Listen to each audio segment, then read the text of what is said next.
You ever stare into a mirror just a little too long? Long enough that your own face starts to feel like a stranger? What if I told you there's a game that pushes that feeling way too far? This is Midnight Diaries, and tonight we bring you a story from deep in the cold woods of Vermont about three friends, a forgotten cabin, and a mirror that doesn't always reflect what's real. Rachel, Ethan, and Claire, just three college friends from Chicago, needed a break. Finals were finally over, life was moving too fast, and all they wanted was to disappear for a few days, somewhere quiet. No phones, no city noise. Ethan's family had this old cabin up in Vermont, secluded, covered in snow, miles from the nearest road. Perfect. They got there late Friday afternoon. It was peaceful, surrounded by woods, a fireplace that still worked, and old wooden floors that creaked just right. It felt like a place frozen in time. But right in the center of the living room stood this massive antique mirror. It was beautiful, yeah, but weird. 6 feet tall, framed in cold carved silver like something out of a haunted museum. And unlike the rest of the dusty furniture, this thing looked brand new. That second night, after a couple of drinks and way too many ghost stories, Claire mentioned something she'd read online. Some urban legend. She called it the reflection game. And it goes like this. At exactly 3:33 in the morning, you stand alone in front of a mirror. You say your full name 3 times. And then you ask, who am I really? If nothing happens, you're fine. But if your reflection moves and you don't, you never ever look away. Because whatever's in there with you already knows you're watching. Rachel thought it was dumb. Ethan cracked a joke. But Claire? She was serious. She swore people online talked about their reflections acting weird, smiling when they didn't, or just not moving at all, like it was waiting. So yeah, of course they decided to try it. Just for fun, just to say they did. Claire went first. 3:33 a.m., lights off, just her and the mirror. She stood still, barely breathing. Claire Evans. Claire Evans. Claire Evans. Who am I really? At first, nothing. But then, her reflection smiled. She didn't. She backed away, fast. Ethan and Rachel thought she was just messing around, but Claire was shaking. She said, "That smile, it wasn't mine." The next day, Claire was different, quiet, distant. She kept looking at the mirror like it was calling her back. That night, Ethan gave it a shot. Ethan Morris, Ethan Morris, Ethan Morris. Who am I really? He stood there staring hard into the glass. Then he jerked backward. He said, the reflection whispered something. He couldn't hear the words, but he swore it mouthed. "You're the copy." After that, he was never the same. He covered every mirror in the cabin, said they were bleeding truth, said the reflection moved slower than him, or faster. He wouldn't even look into his own phone camera. Rachel was freaked, but she still hadn't played. She never got the chance. That night, Rachel woke up to this whispering sound. She looked over and saw Claire just standing in front of the mirror, still as stone. But in the glass, Claire was smiling again. Rachel flipped on the light, and Claire was gone. Not a sound, not a trace. Only her slippers sitting by the mirror. They searched the cabin, the woods, everywhere. Snow outside was untouched. No footprints, no broken locks. Just nothing. Ethan said, "She's not outside. She's in there." He stood in front of the mirror for hours, whispering to it. And then, right before dawn, he said, "If I go missing, don't trust any reflection, not even your own." Rachel turned to get help. When she came back, Ethan was gone. Rachel ran through the snow in her socks, barely dressed. She flagged down a passing truck, shaking, crying, half frozen. When the cops got to the cabin, no Ethan, no Claire, but that mirror still standing. No cracks, no scratches, not even dust. They called it an accident. Said maybe they wandered off, got lost, froze. But Rachel, she knows better. Because when she looked one last time into that mirror, she saw herself. And right behind her, Claire, smiling. And Ethan, blinking out of sync. Locals say that cabin's cursed. That once you play the reflection game, the mirror doesn't just watch you. It waits, it remembers, and it keeps what it likes. So if you ever find yourself alone at 3:33 a.m. staring into the glass, don't ask who you really are, because you might not like the answer.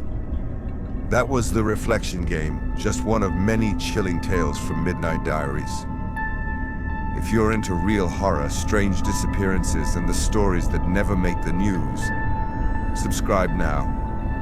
And hey, next time you look in the mirror, make sure it's still looking back. We'll see you in the dark.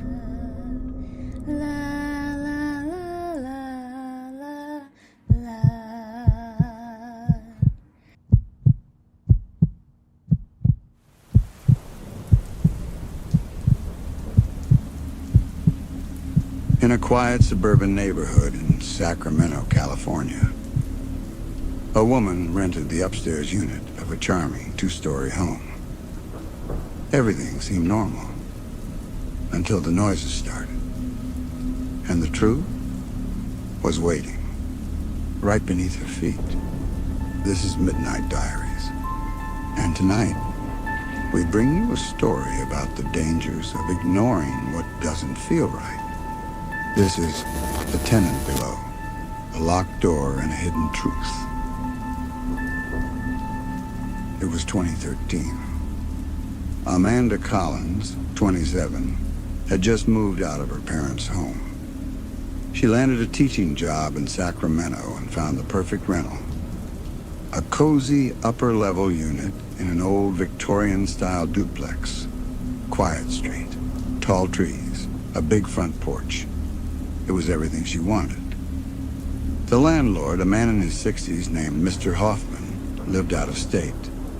He met Amanda once, handed her the keys, and gave her one rule. Don't open the basement door. That's for storage. Just leave it locked. Amanda laughed it off. Creepy, she said. But whatever. Every house has its quirks, right?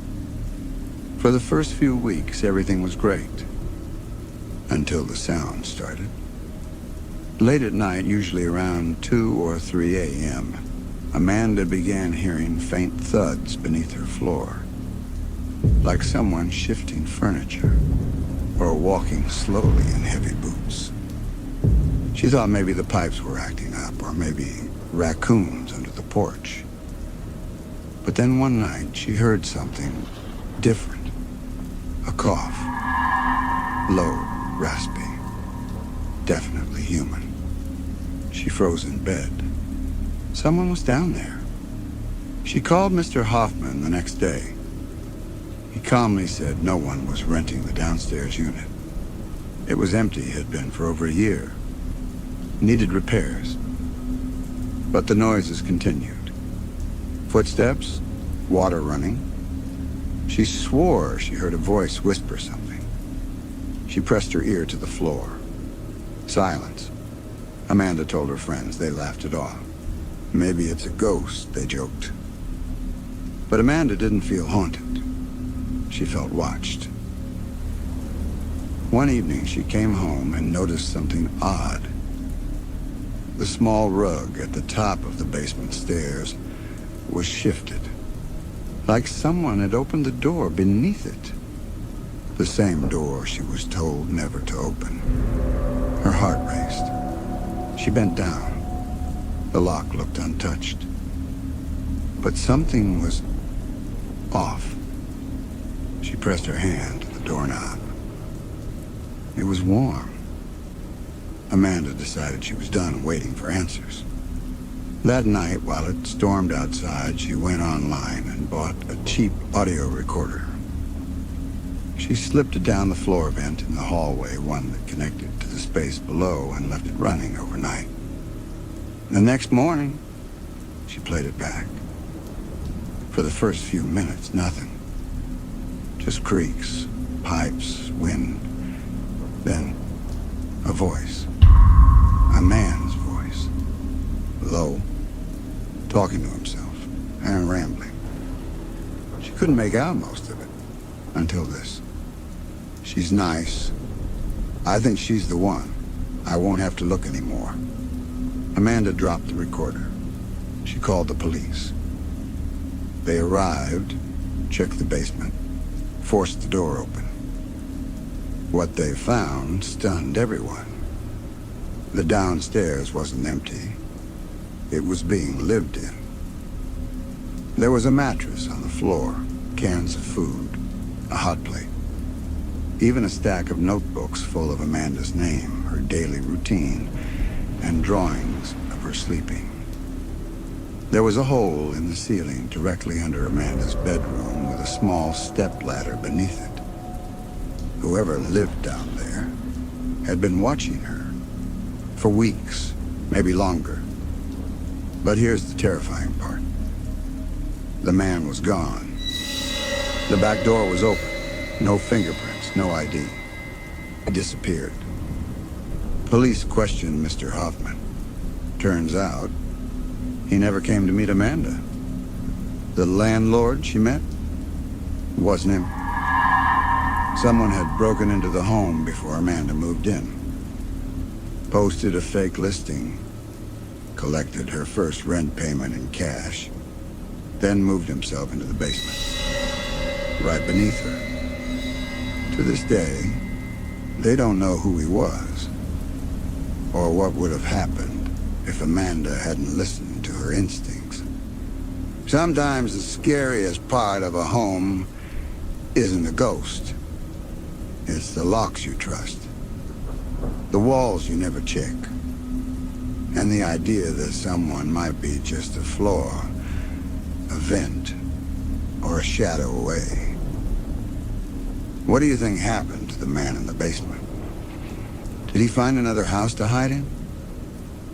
Is he still out there, pretending to be someone else's landlord? Let us know your thoughts in the comments. And if you love real horror stories that leave you checking over your shoulder, subscribe to Midnight Diaries. Because the scariest monsters don't come from nightmares. They come from the crawl space. Until next time, sleep with the lights on.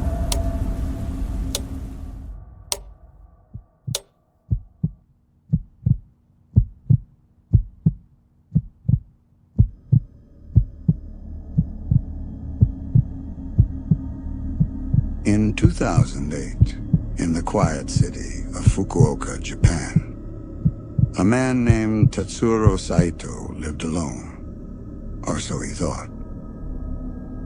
What he discovered inside his own home would shock the nation and leave behind a chilling question. What if the thing haunting you isn't a ghost? This is Midnight Diaries, and tonight, we uncover one of the strangest, most disturbing real-life horror stories ever reported. This is The Woman in the Attic, the stranger who lived in his house. Tatsuro was an ordinary man, a salaryman, quiet, kept to himself. His apartment was simple, neat, just enough space for one. He liked it that way. Until things started to shift. It began with milk. He would buy a new carton, then find it half empty the next morning. He didn't remember drinking it. In fact, he knew he didn't. Then his food started disappearing. Small things at first: a rice ball, a banana. Some miso soup left out was gone by the next morning. But the doors were always locked, the windows shut. There were no signs of forced entry. Had he forgotten? Was he eating in his sleep? Or was someone else there? Tatsuro set up a small security camera in his kitchen, just to reassure himself. Days passed. The strange occurrences continued. And then he checked the footage. At 2:43 a.m., while he was asleep in his bedroom, a woman crawled out of the ceiling. She emerged from a small crawl space above a storage closet, barely large enough for a person to hide in. She moved slowly, deliberately, went straight to the fridge, took food, ate, drank from the milk carton, then wiped her mouth and crept back into the attic. Tatsuro stared in frozen horror. This was no ghost. This was a person, living just a few feet above him, for who knows how long. Police were called immediately. When they arrived, they opened the crawl space and found her. A woman in her late 50s, dirty, thin, barefoot. She had a small futon, a plastic water bottle, snacks she'd taken over time. She told police she had nowhere to go. She had apparently been living there for nearly a year, entering the apartment while Tatsuro was out, hiding whenever he came home, only moving at night. She didn't know him, had no connection to him. She just slipped into his life like a shadow, unseen, unheard, undetected. The woman was arrested, charged with trespassing. Psychological evaluations followed, but little else is known. As for Tatsuro, he moved out immediately. He couldn't sleep after that. Said he felt eyes on him, even in new places. He'd wake up at 3 a.m. and check the ceiling, the vents, the closets. And can you blame him? It wasn't a ghost. It wasn't a demon. It wasn't the house. It was a person, watching him, living above him, hiding his food, walking just inches from him while he slept. And it raises a terrifying question. How well do you know your home? Have you checked your attic lately? Are you sure you're alone? Let us know in the comments. What would you have done if you found out someone was living above you for a year? And if you want more terrifying stories based on true events, don't forget to subscribe to Midnight Diaries. Because sometimes the scariest monsters aren't dead. They're just really quiet. Until next time, sleep with the lights on.